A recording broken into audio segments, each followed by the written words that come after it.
From the explosive sprints to the tactical distance races, from sky-high pole vaults to earth-shaking throws, this year's championship was an all-out track and field spectacle. Every lane, every runway, and every circle was packed with heart-pounding drama as America's finest athletes battled for national titles and a ticket to the World Championships in Tokyo. World leads were shattered, personal bests fell, crowds roared. Whether it was the speed of the 100 meters, the grit of the 1500 meters, the power of the shot put, or the grace of the long jump, this meet had it all. Now the stage is set. The red, white, and blue is locked in. Let's break down who conquered the championships and who's heading to Tokyo to take on the world.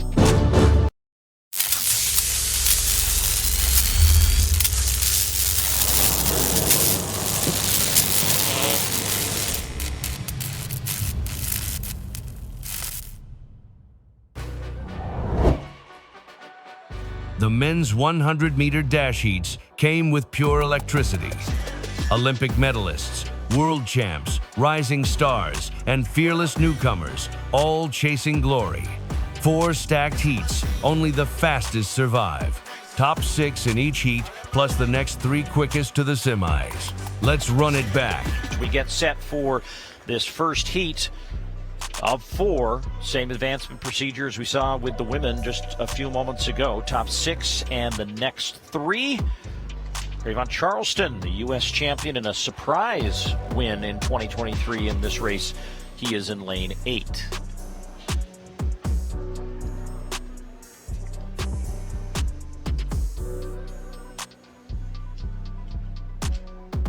Bromell in 4.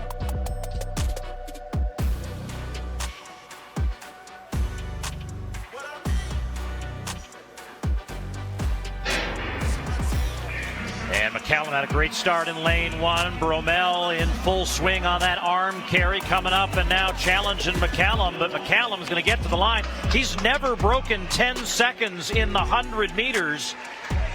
As we await the time, it will be still a goal for him by the end of the weekend, but a headwind of 0.7 didn't help. 10:01. I'm rocking over here because that was a good run. I saw a number of things that I really liked. McCallum ran really well from the inside lane, but who ran really well was Bromell in the middle, and the way he shut down and glanced over at McCallum to say, I mean, you can have it because I know the mission is not today.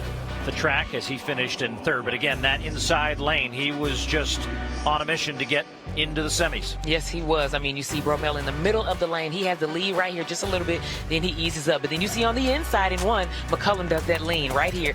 Just, I mean, in the men's 100, you're going to work. Very seldom do they shut it down. McCallum knows I need to touch this track on this first round, see what it feels like. Springy, with a little bit of lean through that line to secure that win. Look at this hip. There's no up and down. It was just right there, like he was suspended, and his legs were doing all the work. 10:01 is a lifetime best for McCallum as he breaks the previous mark of 10:03. So trend line in the right direction. And we'll see him in the semifinal. Again, the fastest time in the world this year at 200 meters on the lap.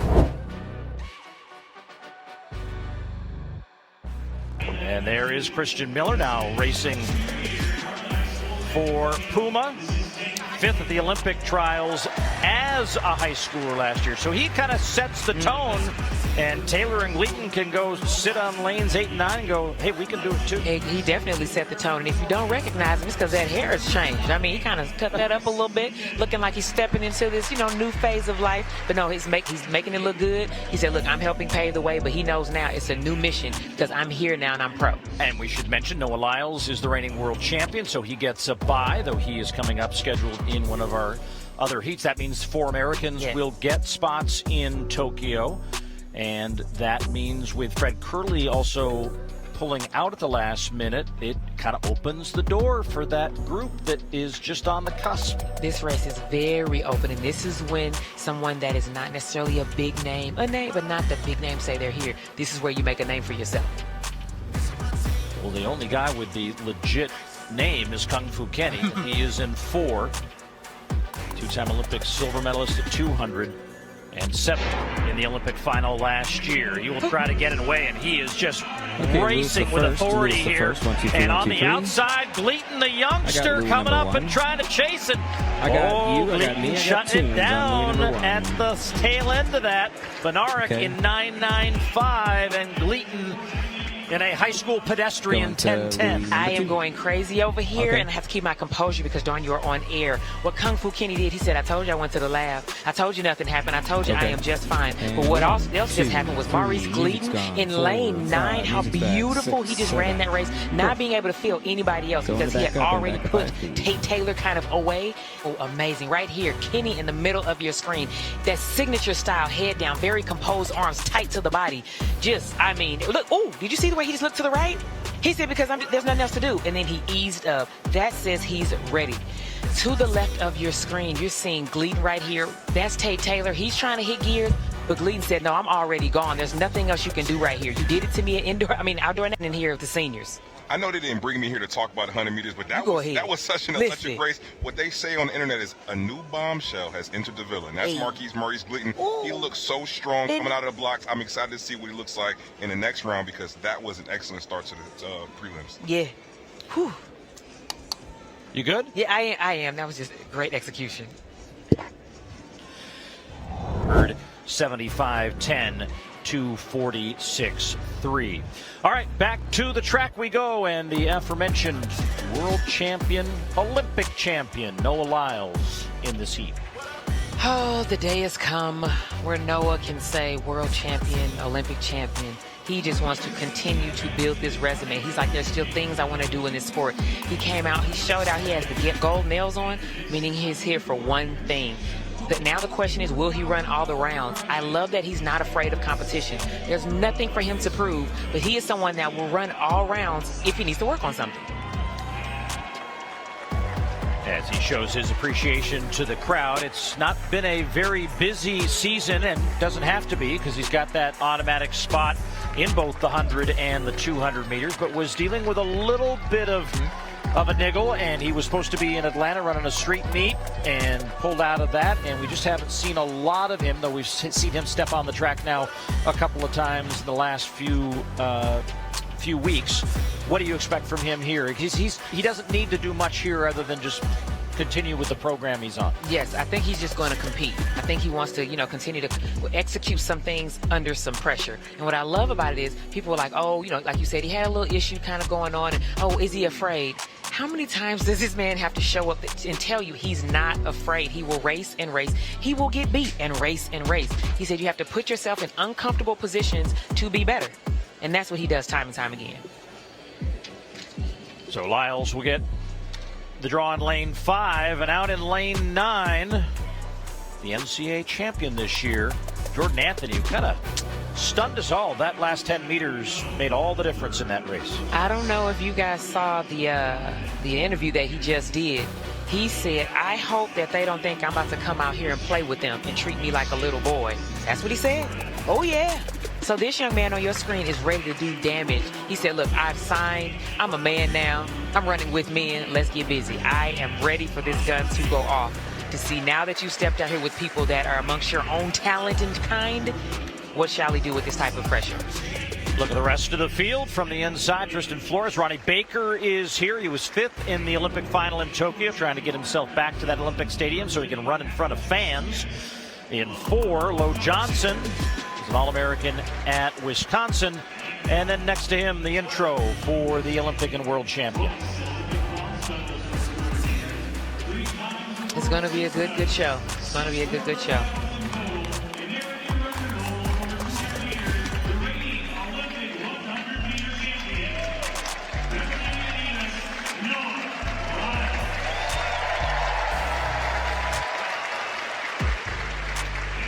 And Mom is right there, ready to cheer him on from the comfort of these comfy chairs at Hayward Field. And listen, I mean, he went in with a lot of his own bravado going into Paris and suggesting he was going to, win everything. And obviously did not come to fruition. And now he's got to fight his way back, I think, with a lot of folks and just have to continue to show that he is the best in the world. He obviously wants to be seen as the face of the franchise, and you got to back it up in this event discipline, because being the fastest man in the world is really the only thing that matters. That is the only thing. I mean, it's your event, and that's the title that you want. Do you feel like you're fulfilled? Do you feel successful if you don't have it? So, yeah, you're fighting for that.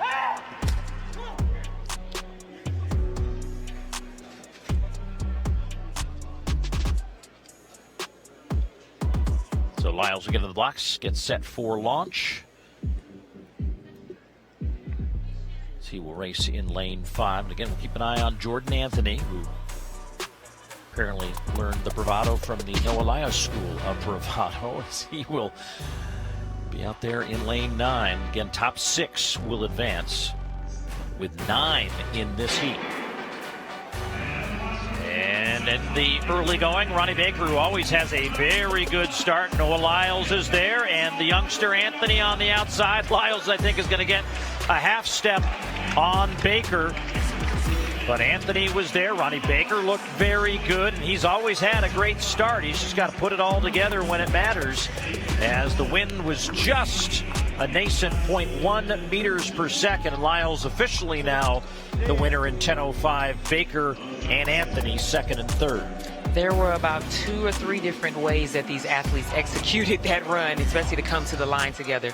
Lyles had to fight his way back. I mean, the start was okay, it's okay. But to know that he has something else in that tank to pull. I mean, you see him here in lane 5. Carnes is out on him. I mean, he's trying to give it to him. But you see to the right of your skin, Ronnie Baker in 2, gone. But then you see Jordan Anthony in 9 and do the glance over. He said, okay, that's enough. I've done enough. And I know that I've secured my spot to the final. Right here, Noah's doing his signature knee lift and coming from the back, knowing he has to handle business. Nothing else to really do but that.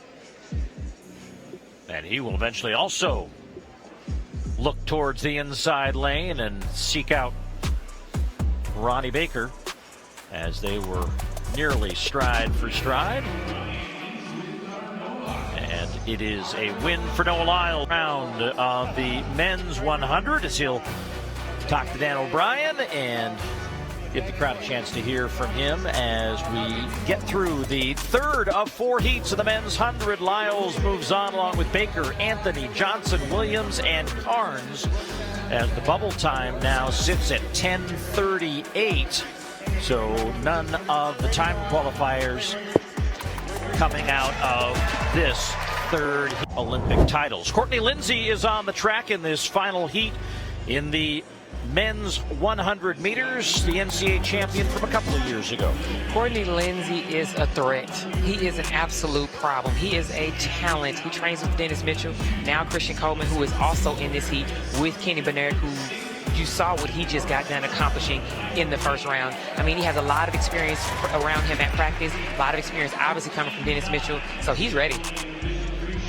Here's Brandon Hicklin, 7th in the Olympic trials last year, and just getting to the final. That's what you build on, right? I want to get there again, and I want to be better than I was last year. That has to start to be where you live. The final is a standard for you. Everybody else is wondering if they can make it. That needs to be your standard. He also just ran 998 at pre, so he's looking really good and in shape.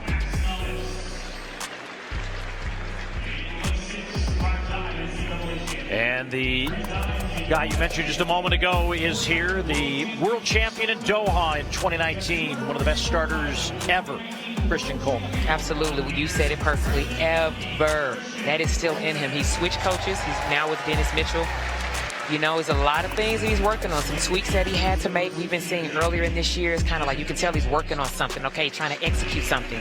Here, the hope, obviously, is that he's kind of letting that go. He's feeling a little more comfortable in his skin, and he lets it rip.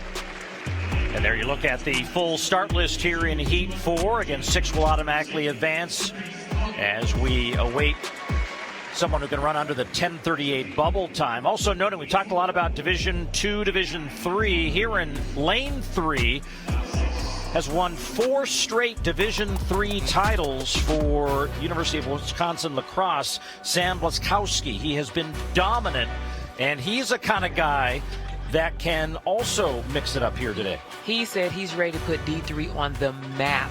I mean, it's one thing to do it there, and he's like, look, I'm showing that I'm kind of owning this space. Let's really step this thing up.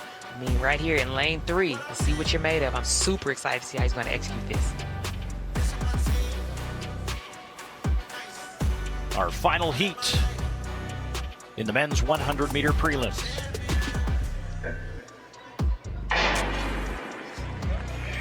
And Courtney Lindsey had a better start than Christian Coleman. You don't say that too often in a race, but now those two are out and away, and it will be those two in that order, with Hicklin coming up on a close here, but very happy Courtney Lindsey has perhaps a dinner reservation he is late for as he has left the building expeditiously. Hicklin looking and waiting for that result. Lindsey in 10:05, Coleman in 10:08.